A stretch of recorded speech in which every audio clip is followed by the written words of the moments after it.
The laptop was open on the kitchen table, turned so all three of them could see the screen. The footage was grainy the way porch cameras always are. Green and gray, the counter edge cutting across the bottom of the frame. My kitchen. My clock on the wall behind them reading 11:41. On the screen, Trevor set down his glass and said it again. The way he'd said it that night, 16 days ago, when he thought the only thing in the room was a refrigerator. Let him have the weekend. He's earned the weekend. Nobody at my table moved. Gail Pruitt had her hands folded on her portfolio and her chin very slightly lifted, the posture of a woman who has decided not to be the first to speak. Colleen was looking at the wall above the screen. Trevor was looking at me, and something in his face was doing arithmetic.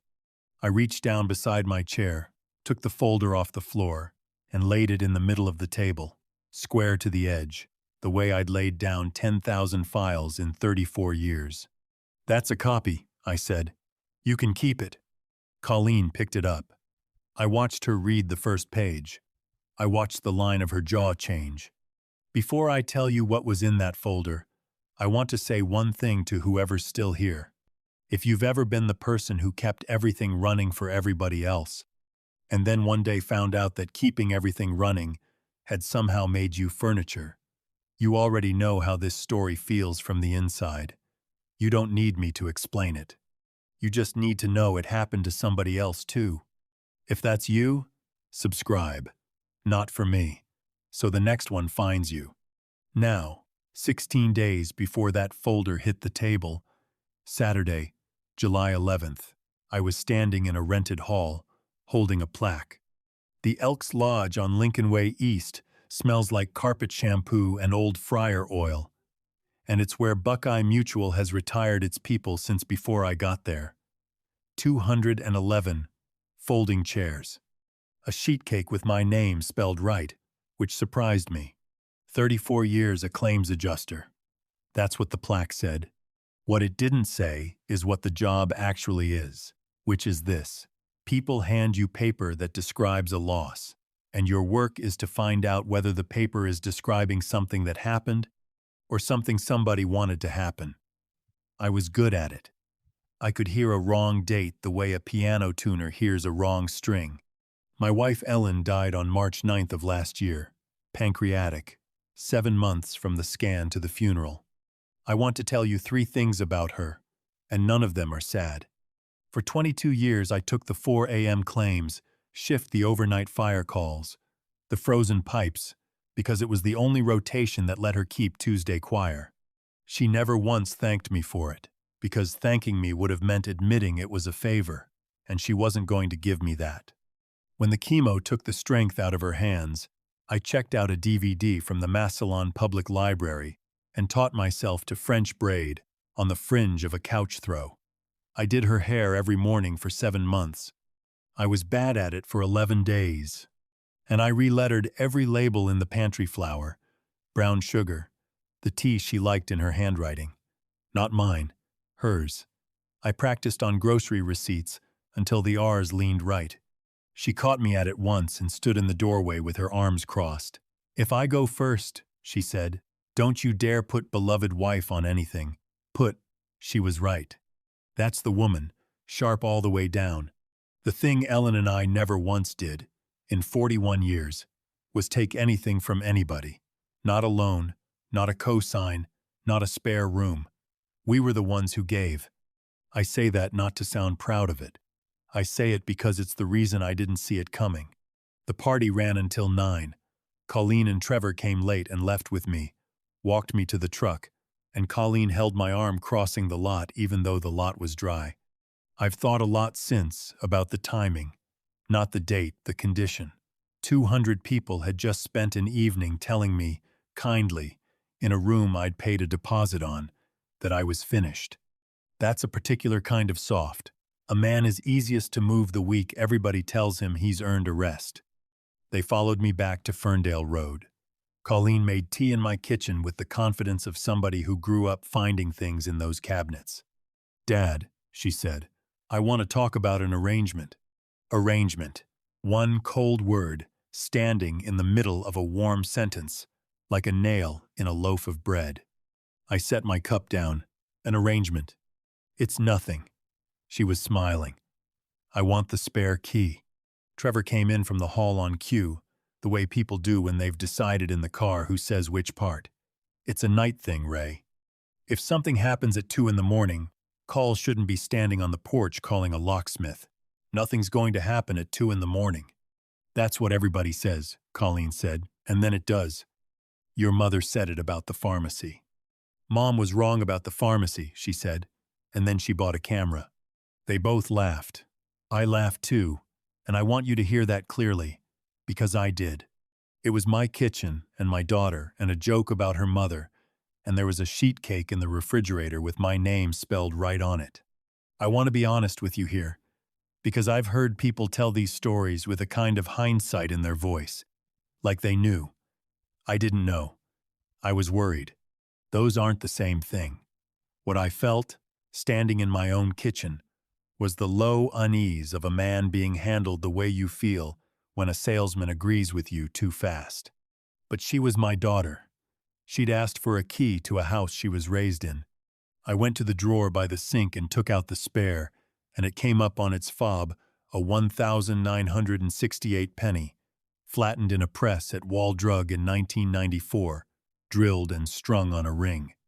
Ellen made 2 of them on that trip, one for each of us, and complained the whole way about the smell of the car. I put it in Colleen's hand. Thank you, Daddy, she said. 4 days later, the garage keypad wouldn't take my code. I stood there in the July heat punching 0309 Ellen's date.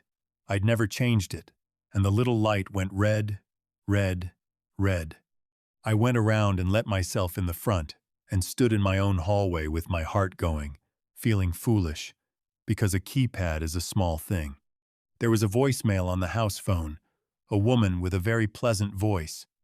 Mr. Devlin, this is Gail Pruitt with Cedar Line Senior Transitions, Suite 210 on Wales Road in North Canton. I'm the coordinator working with your family. I'll be by Tuesday the 21st, around 10, to do the walkthrough. No preparation needed on your end.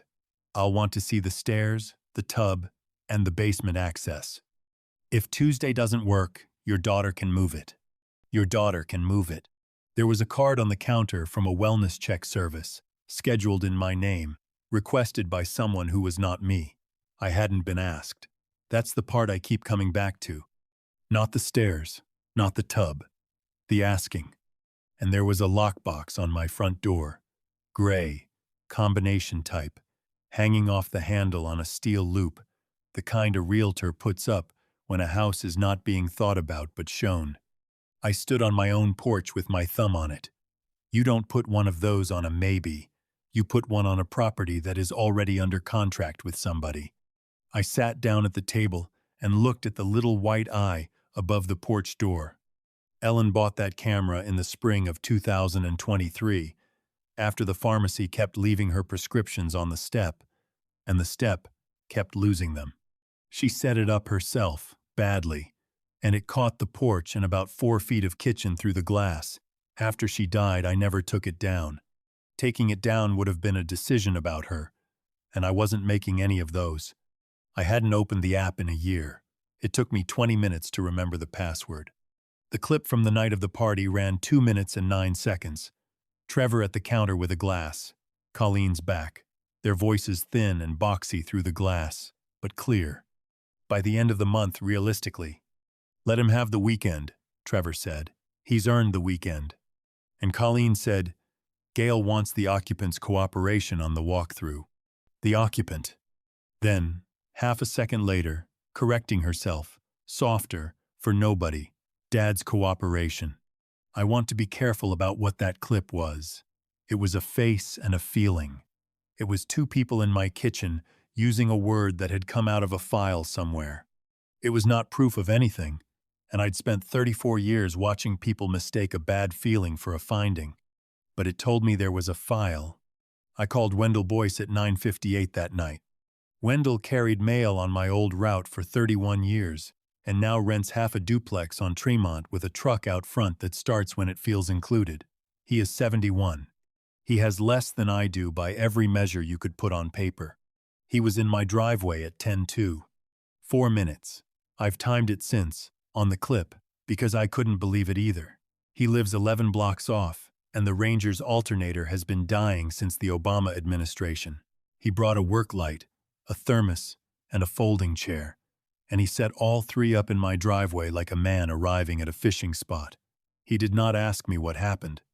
He asked whether I'd eaten, decided the answer was a lie, and produced a gas station sandwich from inside his coat, where it had apparently been living. "You want me to say something wise," he said, "or you want me to sit here?" "Sit." "Good. Wise costs extra." He plugged the work light into my outside outlet and aimed it at nothing in particular, which I understood to be the point. Then he settled in and looked at the street like it owed him an explanation. Around midnight I came out and told him to go home. "Can't. Duplex has got a smell." "What kind of smell?" "The kind you avoid," he said, with a folding chair. He slept in the truck with the windows down. In the morning the thermos was on my porch rail, rinsed, upside down to dry, and he was gone before 6 because he still gets up at 5 out of 31 years of habit and has nowhere on earth to be. In the morning I did what I've done my whole working life, which is stop feeling and start reading. If somebody was walking a stranger through my house on the 21st, somebody had signed something, and a signature that matters gets witnessed, and in Ohio, a notary keeps a journal. There's a pack and post on Lincoln Way East, between a vape shop and a place that repairs vacuums, with a notary window in the back behind the shipping scale. Cedar Line's card listed a Massillon address for acknowledgments, and there are 2 notaries in that half of town, and one of them retired in April.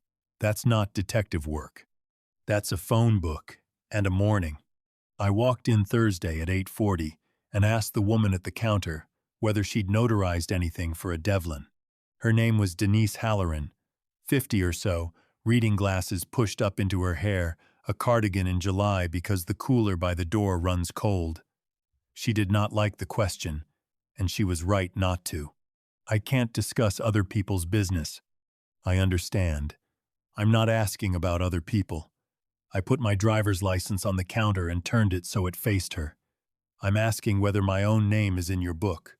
If it is, I believe you're required to furnish me a certified copy of that entry." "You believe?"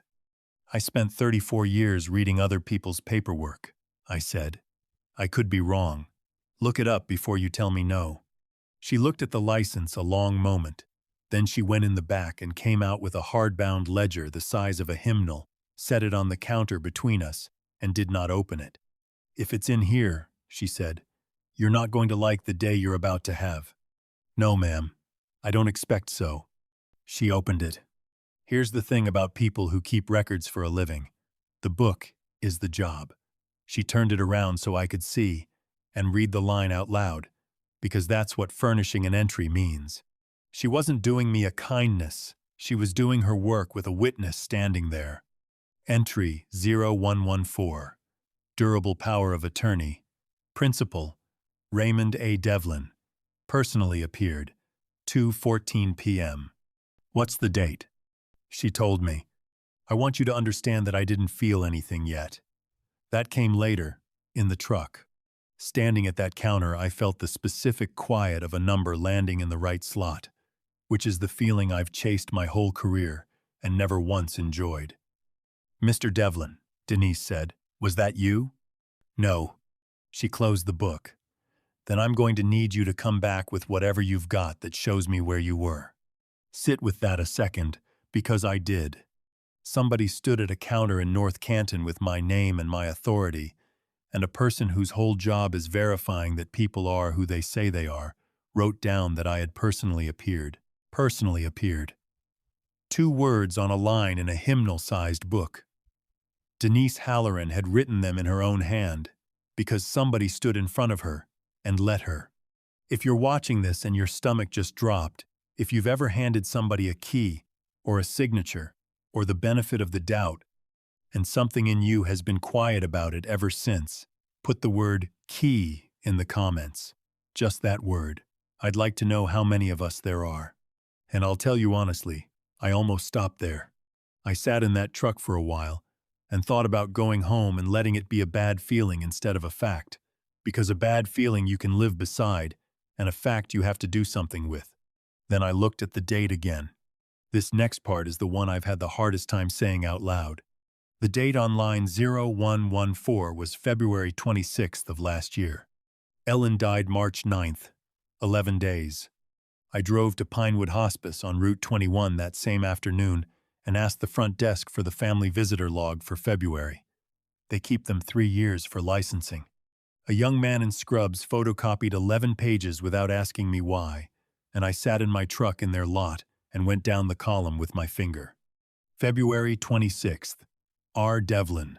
Signed in 11:50 a.m. Signed out 6:35 p.m.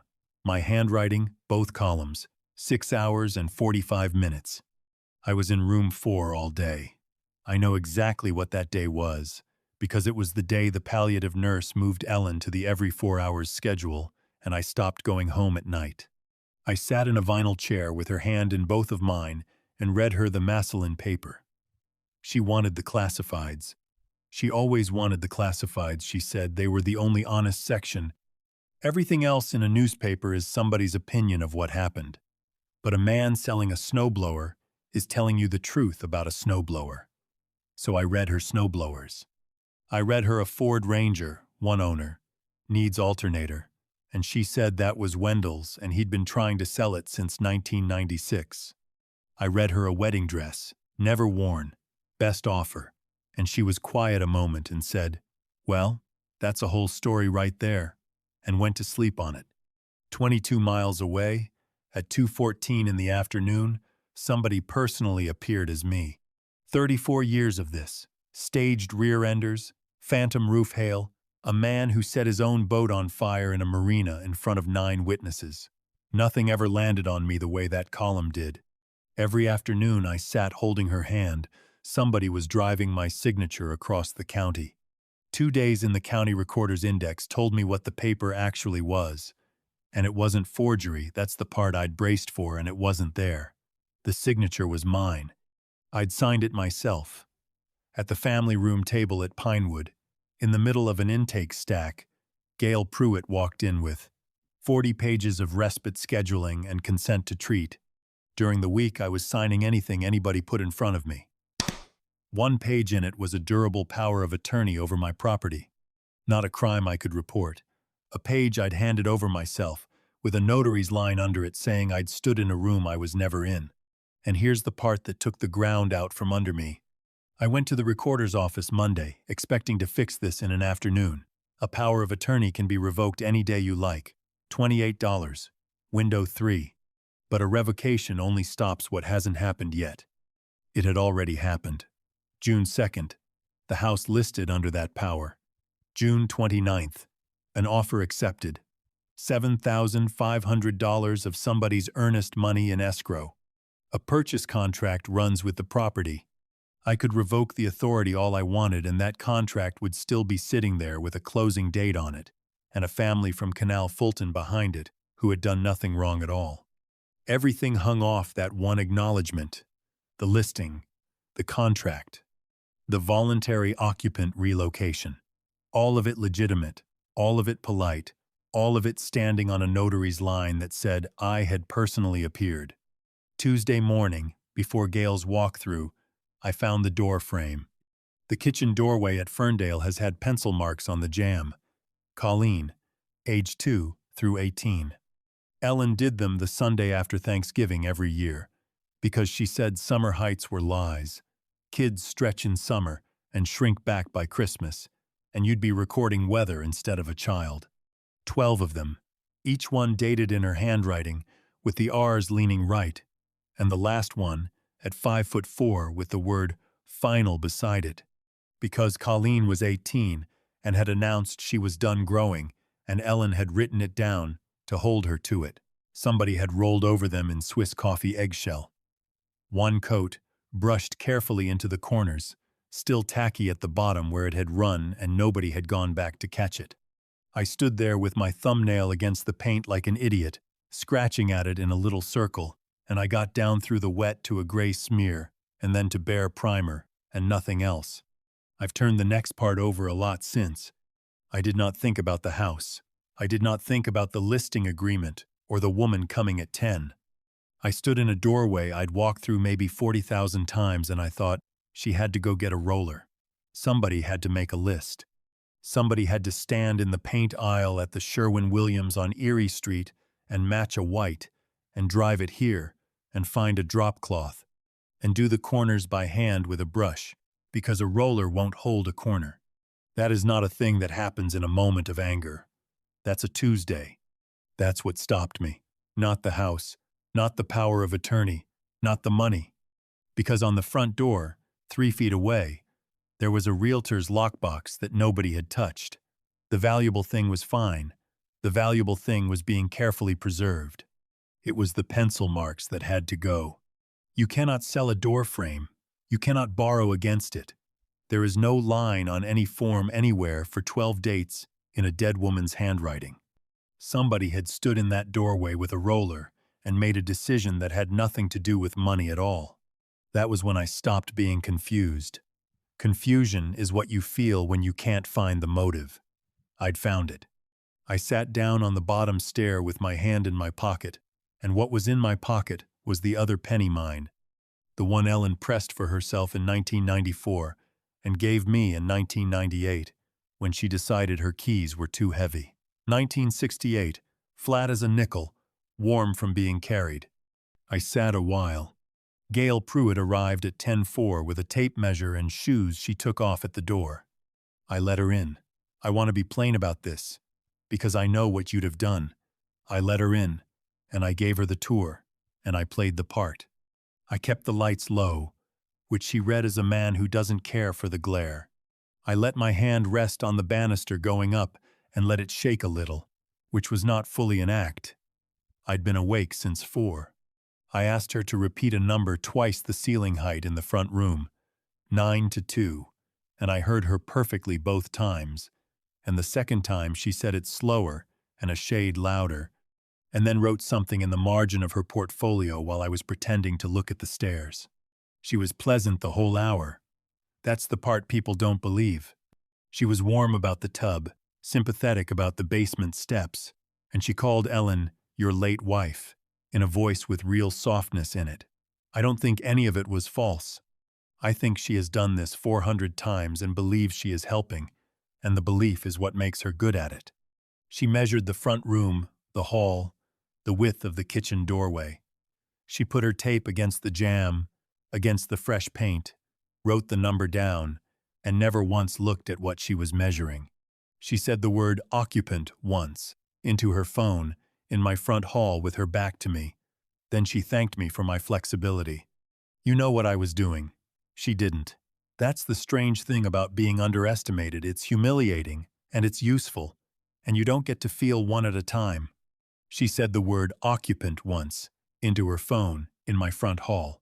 Wendell was in the driveway when she left, sitting in the folding chair with the thermos, and he watched her Camry go up Ferndale, and then he said, the only long thing he ever said to me, "You want to know what gets me, Ray? It isn't the paper. It's that she never once asked you. Not when Ellen went in. Not at the funeral. Not at the year mark. Not one time in 16 months did that girl sit down in your kitchen and ask you what you wanted. She asked for the key. That's the only thing she ever asked you for." He drank his coffee, and she already had one. I didn't answer him. I stood up straight. I noticed myself doing it, the way you notice a held breath letting go, and I went inside and made 2 phone calls. Trevor came alone on Saturday. That surprised me, and it shouldn't have. He sat down across from me and he didn't use the warm voice. He used a flat one, which was worse, because it meant he'd stopped selling and started telling the truth. You want to hear it, or you want to be right? Say it. Colleen moved home at 26. You know that. 19 months she nursed Ellen, the appointments, the bathroom, the 2 a.m. sheets, all of it. Do you know where you were? You were pulling doubles. You told everybody it was for the pension multiplier, and it was. And it was also because you couldn't stand to be in that house watching it happen. Both those things are true, Ray. You know they're both true. I let him keep going. I've learned that if you don't fill a silence, people put their real case in it. She's got $41,000 in medical debt with her name on it, because Ellen's coverage capped in month 5, and somebody had to sign at the desk, and you weren't there to sign.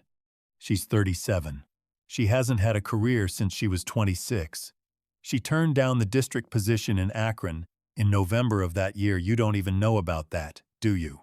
She never told you, because telling you would have been asking, and nobody in this family is allowed to ask. He let that sit, which was smart of him. And 2 weeks ago, I sat in a rented hall on Lincoln Way East and watched 200 people give you a plaque and a sheet cake for the exact same years she spent in that bedroom. He put his hands flat on the table. You got thanked. She got the bills. I'm going to be honest with you, and I'd rather not be. He was right. Not about the paper, about the ledger underneath it. I sat in my kitchen and I nodded, because a man who won't hear the true part of an accusation isn't strong. He's deaf. I let it sit for a while. Then I said, everything you just said is true, and I've owed her for years, and I'd have paid it if she'd ever once let me know the bill existed. So pay it. She didn't ask me for money, Trevor. She asked a notary to write down that I was standing in a room in North Canton on the 26th of February. I turned the hospice photocopy around and slid it across. I was in room 4 at Pinewood, 11 days before her mother died. He looked at it for a long time. I didn't know about that part, he said. I believe you, and I did. That's not the same as it not having happened. He squared the page to the edge of the table and left it sitting there between us. Colleen doesn't know I came here. I'd guessed. He said, so what? You're going to take it out on her? No. I stood up and put my cup in the sink because I needed something to do with my hands. I'm going to stop being the reason it works. He didn't say anything to that. He got his keys. At the door he stopped with his hand on the frame, the painted one, though neither of us said so, and he asked if he should tell her. That's yours, I said. Not mine. Monday, my kitchen, 6:15 in the evening. All 3 of them. I'd put the laptop on the table before they came. I let the clip run once from the beginning, all 2 minutes and 9 seconds, and none of us said anything over the top of it. Trevor set down his glass on the screen and set it again in that green-gray light. Let him have the weekend. He's earned the weekend. Then Colleen's voice, thin through the glass, the occupant, and the correction. I closed the laptop, then I put the folder on the table. Denise Halloran had gone back into her book. She was obligated to. She looked at the hospice visitor log for about 4 seconds before she went and got a pen. The corrected entry was the first page in the folder, and stapled behind it was the letter she'd sent, because she was obligated to do that too. 1 page to Buckeye Land Title on 12th Street, stating that the principal was not present before her on February 26th. That letter was the whole instrument. A title company can decline to insure anything it likes, and none will insure a sale running through an acknowledgement its own notary has retracted in writing. They pulled out Thursday. The buyer's bank pulled out an hour later. The $7,500 went back to a family in Canal Fulton who never learned why. The second page was my revocation of power of attorney, recorded that Friday at the Stark County Recorder, 2nd floor, window 3. $28. It stopped nothing that had already happened. It only meant nothing else would. The third page was a transfer on death designation affidavit on 412 Ferndale Road, naming Marin. $19. $47. All in. No lawyer stood up anywhere. No police came. I wasn't even in the room when the county clerk stamped it. I was in the hallway looking at a bulletin board about dog licenses. Gail Pruitt read the first page.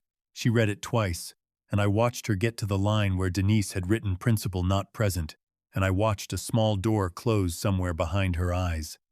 Then she squared the page, set it down, said, "I'll need to speak with my office," and picked up her portfolio and left without touching the second one. She said goodbye to me at the door. She said it kindly. That was the whole of her participation in the worst month of my life. People like that don't fight, they reallocate. There are other kitchens on her Wednesday. Trevor watched her car go. He had the look of a man noticing which side of a door he's on. Colleen was still on page 1, and I said the thing I'd known for 4 days and had not been able to make myself say. You didn't need the key. She didn't look up. The power of attorney was recorded in February of last year. 16 months. You had access to this house the entire time. I kept my voice where it was. You didn't need a key. You needed a witness. She said, Dad, was I wrong? She put page 1 down on the table. She lined it up with the edge, the way I do, the way she has done since she was 9 years old at that same table with her homework, and I watched her hands do a thing she learned from me and thought, there it is. That's mine. I gave her that. And she said no. Colleen. Nobody raised a voice in that kitchen. I want that on the record. It was the quietest 20 minutes of my life. I didn't ask for anything after that. There's nothing to ask for. That's the part nobody tells you. The end of this isn't a scene. It's a filing date. Marin is 11. She rents her cello from Zimmerman Music on Cleveland Avenue, $31 a month. And last spring, it went quiet for 2 months, and nobody said why. The invoice comes to me now, through 8th grade. I haven't mentioned it to her parents, and I don't intend to. The house goes to her on a form that doesn't require anyone's permission but mine. Buckeye Mutual gave me a choice on the pension annuity, or lump sum.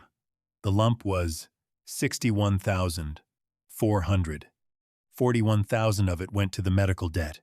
I called the billing office at Altman myself and read them an account number off a statement Trevor had left on my table, and when the woman asked my relationship to the account holder, I had to think about how to say it.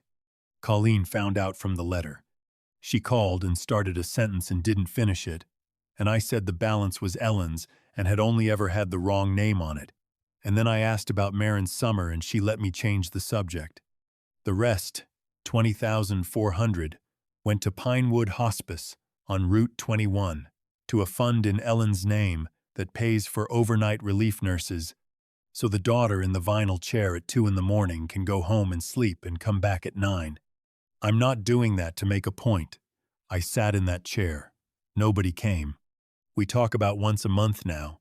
Careful. Short, not what it was. She has never apologized, and I've stopped waiting for the sentence. Waiting was making me smaller. Marin comes Sundays. She's learning a Bach piece with a run in it she can't get, and she plays it wrong on purpose now to make me laugh, which is a thing her grandmother would have done. Cedar Line sent a check in August.